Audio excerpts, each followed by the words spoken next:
Hello, and welcome to April's wrap-up.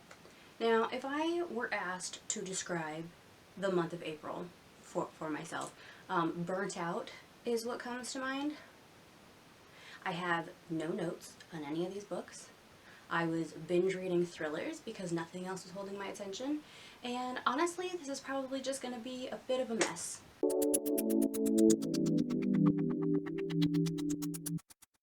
Alright, let's see if we can get through my stats before my camera battery dies. I thought that was a fresh battery, but apparently no. So in the month of April I read 17 books for a total of 7,060 pages, which isn't half bad. You can see from the moods that dark and mysterious and tense were the main themes there, which probably tells you a lot about my mindset for the month. When it comes to pacing, I was kind of all over the place. I had 5 that were slow, 9 that were medium, and 3 that were fast, which given the amount of thrillers that I read, I think I might disagree with that, but that's neither here nor there. Page numbers. I had 3 that were under 300 pages, 9 that were between 300 and 499 pages, and then 5 that were 500 plus pages. I only read 2 nonfiction books this month to 15 fiction, but again, burnt out.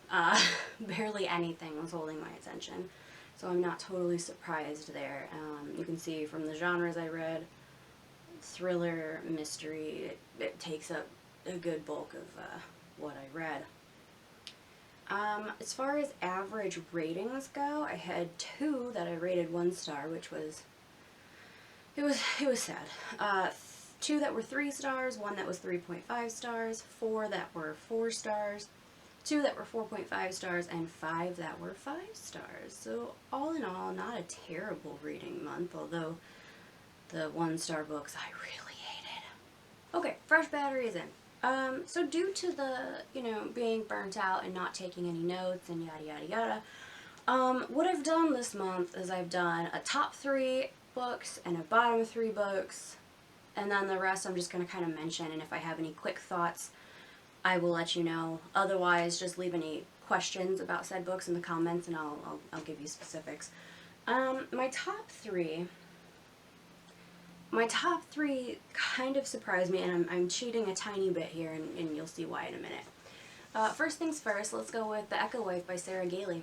I gave this 5 stars because I really loved it, but I think it's going to be a pretty polarizing read. I think that I think you're either going to fall on the loving it side or the hating it side, because it's very odd. It's thriller, but also sci-fi.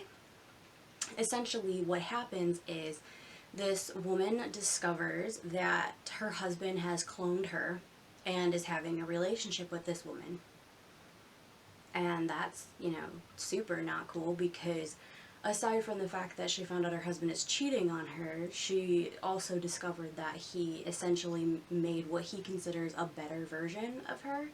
Like, what a kick in the gut that is. So, a lot here. There's a lot of conversation about consent and what makes a person. And I really, really enjoyed it. Next up, we have Dark Horses by Susan Mihalic. I won this in a Goodreads giveaway. Yay me! This was rough. I gave this 5 stars as well, because I think any author who can get me interested in the equestrian competitions deserves to be rated highly. I am not a horse person. I never have been. However, this had me pretty hooked. Roan is the girl's name. She's 15 when the story starts, and that's what she does. She's an equestrian prodigy. She is headed for the Olympics. She is 4th in a long line of equestrian champions. Her father was a champion. Now, her father he's just awful, honestly. He's very possessive, and he's demanding. It's not good. It's really not good. He and Roan have a very inappropriate relationship. Finding out when this inappropriate relationship began, how young she was, like, it made me dry heave. Like, it was revolting. I was so upset. So trigger warnings for a lot of various kinds of abuse. If that's going to upset you or bother you, don't read this book. Really, just stay far away from it. I had a very hard time getting through it, but watching Roan's journey to finding herself and asserting her independence was really quite satisfying at the end of the day. Hence why I gave this 5 stars. The last in my top 3, and this is where I'm kind of cheating a bit because I'm putting a whole trilogy, and that is the Poppy War Trilogy. The Poppy War and the Dragon Republic were rereads for me, and then the Burning God I read for the first time. I adore this series. I liked it well enough when I read it the first time, but something about rereading it, I began to notice a lot more of like the nuances that R.F. Kuang wove through the story. I got a better sense of the friendship dynamics. I was seeing just how much humor that she wove in to, like, so it wasn't just dragging you down from all the traumatic incidents constantly. Beautifully written. I think this is a masterpiece of a trilogy. I will read anything else R.F. Kuang wants to come out with. Honestly, it was just so good. Okay, so that was the top 3. Let's get into my bottom 3, shall we? I'll start with the least offensive of the 3. House of Leaves by Mark Z. Danielewski. This is one of those where it boils down to, it just wasn't for me. I actually ended up trying to read it through twice. The first time I was trying to read the story mixed in with the footnotes and keep going back and forth, and oh my god, I couldn't do it. I kept losing the thread of the story and it wasn't interesting, and I hated the footnotes. I still despise the footnotes. So I quit, I went back to the beginning, I just read the story, the Navidson report, whatever it was. I just read the story without all the footnotes and stuff, and I didn't mind that bit. I had a reasonable time with that, but then I tried to go through and read the footnotes again, and I couldn't do it. I didn't care. I didn't enjoy it. I think that, for me, it was just too complicated. Like, there was just too much complications for what the story seemed to be. And that's, you know, I think, I don't know if it's an unpopular opinion or just the other side of the I loved it coin. You'll have to let me know if you've read it. I know a few people in my comments were telling me that they really liked this book. It wasn't working out. Okay, the next 2, are thrillers, and I can't even really talk about that much why I didn't like them. We'll start with Goodnight Beautiful by Aimee Molloy. For whatever reason, I just really don't like this title. But the synopsis had me pretty intrigued. The synopsis says that essentially you have this young married couple and they move to a smaller town outside of New York City, and the point is that the husband's mother is in a home, and so they can go visit her more, and he sets up a psychiatrist's office? Psychology office? I don't remember. Whatever. He's a psychologist, or a psychiatrist.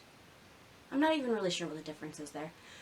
The point is, he has a home office downstairs, and per the synopsis, his wife discovers that she can hear through the vents what the various clients are saying, so she can listen in. The problem was the twist. And I can't really tell you anything about the twist because that would tell you about the entire story. But it pissed me off so much, and I thought that it was a mark of terrible writing that they had to market it the way that they did. And that's all I can say. That's all I can say, because otherwise they give away the whole plot, and what's the point? The last one in my bottom 3, The Sanatorium by Sarah Pearse. This is supposed to be like gothic and wonderful. For starters, there is no sense of atmosphere. Like, the author failed in that regard, in my opinion. Secondly, the main character is supposed to be, she was a police detective, and during her first case where she was like the detective on the case, she messed up and the perp got away, whatever. But then you also have this weird secondary storyline about her brother's death when they were children.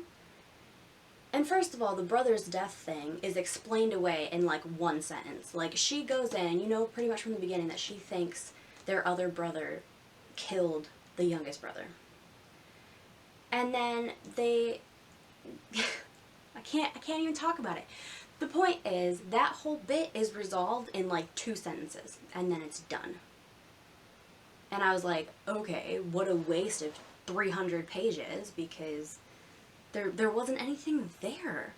Secondly, I can't, okay, so they're at this hotel resort in the Swiss mountains, and there's like avalanches, and they find like dead bodies, whatever. That's the main storyline. The police can't get there. She's there, and she was a police detective, so they're like, hey, you can help us out and try to like preserve some evidence and stuff, so when we get up there, it's not all gone. The problem is, they keep referring to, oh, my police training kicked in and I did this, my police training kicked in and I was doing that. This is just normal stuff that I would do based on having watched TV ever. It doesn't feel like the author did any actual research about police procedure. This is all just basic stuff that you would see on like NCIS or any other cop show on TV. And the way that the character does it, I was never convinced that she was a detective. I was never convinced that she was a traffic cop, let alone a detective. And then add to that, half of the things that she does in pursuit of the killer, it's the same exact mistake she made when she was a detective on the case and screwed up and lost the perp. I was like, so you're just repeating everything, even though she tells you constantly that she's so guilt-ridden over it and she's so afraid to go back to work because she doesn't want to do it again.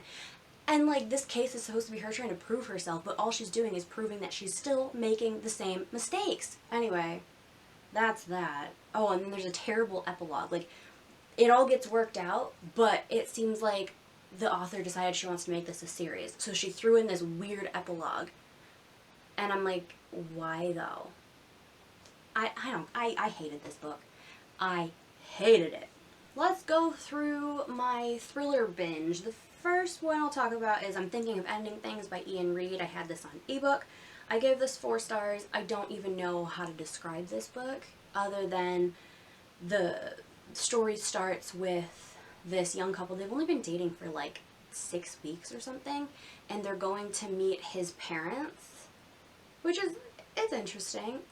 They're having some interesting conversations on the car ride, which I enjoyed, but the whole thing is just very unnerving, and you feel unsettled pretty much the entire time you're reading it. And then when it gets to the end and you get that twist, like, it just kind of, you have to just sit there and think about it for a minute. I'm not even sure I particularly liked the twist, but it threw me pretty hard. So for that reason, I felt I had to give it a decent rating. I did enjoy it. I kind of want to watch the Netflix movie, but I'm a little bit scared at the same time. I don't mind reading thriller, horrors, whatever, but watching them, I'm not as big a fan. Next, I read The Upstairs House by Julia Fine. I gave this 3 stars. It was okay. I don't have any, like, real gripes with it. It just wasn't as thrilling and intriguing as I maybe wanted it to be. It follows a new mother, and she's definitely going through some postpartum depression that eventually turns into, like, postpartum psychosis. And she believes that Margaret Wise Brown, the author of Goodnight Moon, is living in, like, a unit above hers, but there's no unit up there. It's very confusing and very bizarre. And I'm not, there's like this bit at the end where everything's getting kind of worked out, and I don't know, I was very confused. I couldn't track what was happening, but overall, like, I enjoyed my time with it, I guess. I wouldn't not recommend it. Okay, next we have Black Widows by Cate Quinn. This is the story of this polygamous relationship.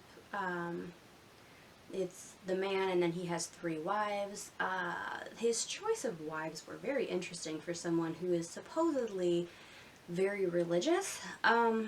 He's part of, well, I'm not sure if he's actually part of Latter-day Saints because they don't really believe in polygamy per se anymore, but that was what he was practicing because he believed still for some reason that that was how he was going to get to heaven or whatever. I don't know. Anyway, the man dies and all 3 wives are suspected. Now, I wasn't sure how I felt about this because Cate Quinn, from what I can tell, is not part of the LDS church and doesn't seem to have any real experience with these types of circumstances. However, there is a website at the back of the book where you can put in your email and they'll send you a copy of like the secret history behind this story, and it's really just a lot of information about the research she did and where she pulled the situations and circumstances from that led to the creation of this story. And once I read that, I felt a lot better about it because it did seem to be based in fact. So I gave this 4 stars. I will say so many trigger warnings. Oh my god. I can't even get into all of them because we'd be here for like at least 7 or 8 minutes just talking about the trigger warnings. This is a heavy, heavy, dark read. Next up, Every Vow You Break by Peter Swanson. I gave this 3.5 stars, I believe. I had read 8 Perfect Murders last year, I think, and I didn't care for it at all. This was better by far in my opinion.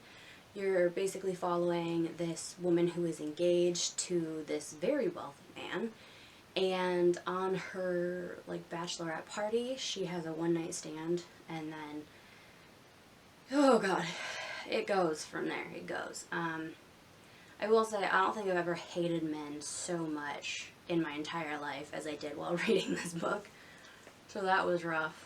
The last thriller I read, and this feels weird to call it a thriller because I think it kind of rides a line between like thriller and just fiction, but that is The Push by Ashley Audrain. This is a book that is largely about women not being believed, and that was difficult to read about, but I think it's necessary to have this depicted in fiction.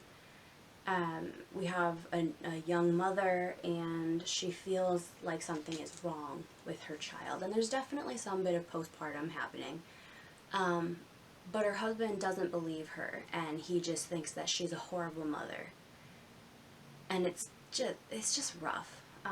But then they have a second child, and it feels so much easier, and it feels right, and she loves him, and everybody seems to love this child. He's just so much easier to handle. He is not as violent as their elder child seems to be towards the mother, but the father takes issue again because he thinks that she's treating the son much better than the daughter and that the daughter's not getting what she needs, but he won't believe her when she says things about the kid that upset her and make her uncomfortable. His mother eventually comes to believe her, but doesn't really defend her overly much. And then we know that the son dies. That's pretty much, I think, in the synopsis. And it's just her telling her story. And it's hard. It was a hard thing to read, but it was pretty impactful. And I ended up giving this 4.5 stars. I really do like it. I think a lot of people would benefit from reading something like this, even if it is kind of a difficult read. So those were the thrillers. I was actually... so I read a lot of these like back to back to back, and while it was happening, I was losing the thread of the stories. Like in one I'd be like, didn't her parents die in a plane crash? And then I'd be like, oh wait, that was the other story. That, and another thing that didn't help is in almost every single one of those there is a character named Sam. And I was like, why? Why is this such a popular name right now? Hello, it's Editing Katie. I realized as I was editing my wrap-up that I completely forgot to talk about the 2 nonfiction books that I read. What you can gather from that is that neither one of them were earth-shatteringly amazing. So I'm just going to talk about them now, because I don't want to refilm that whole video. First of all, I had Come Fly the World, the Jet Age Story of the Women of Pan Am by Julia Cooke. I gave that 3 stars. It was good, but it was far more boring than a book like that should be. Pretty much the most interesting thing about it I found was how much Pan Am was involved in the Vietnam War with flying soldiers for R&R and stuff, and then they had this project, I guess, that they participated in where they flew in to get like a bunch of war orphans and fly them back to the U.S. And then there was an interesting bit on when they began allowing black women to be stewardesses, and I thought that was pretty interesting as well. But so, like, I kept forgetting I was reading it because there was nothing that kept me coming back to it to like keep going. The pictures were nice though. Oh, I won that at a Goodreads giveaway. And the next one I read was The Big Picture on the Origins of Life, Meaning, and the Universe Itself by Sean Carroll. I'm pretty sure every time I've talked about this book I've called him Brian Greene, and I think it's because like they're both physicists, they both write books, and I have both of their works on my shelf. And like honestly, if you put them next to each other, I don't think I could tell you who was who. Anyway, that was really good. I gave it 4.5 stars. I had a lot more philosophy intersected throughout it than I think I was expecting, but it makes sense in the context of what he's talking about. So I wasn't mad about it. It was really interesting. It was pretty long, but it was good. The last two books are just kind of fiction, although my Dark Vanessa is a little bit on the thrillery side, I guess. This is by Kate Elizabeth Russell. This has a lot of similarities to Dark Horses, except I think Dark Horses, for me personally, was done a little bit better because you're just following Roan in present day. And, like, you're in her head and you're following everything she's going through. Whereas this, you have present day and then you have back in the year 2000, 2001.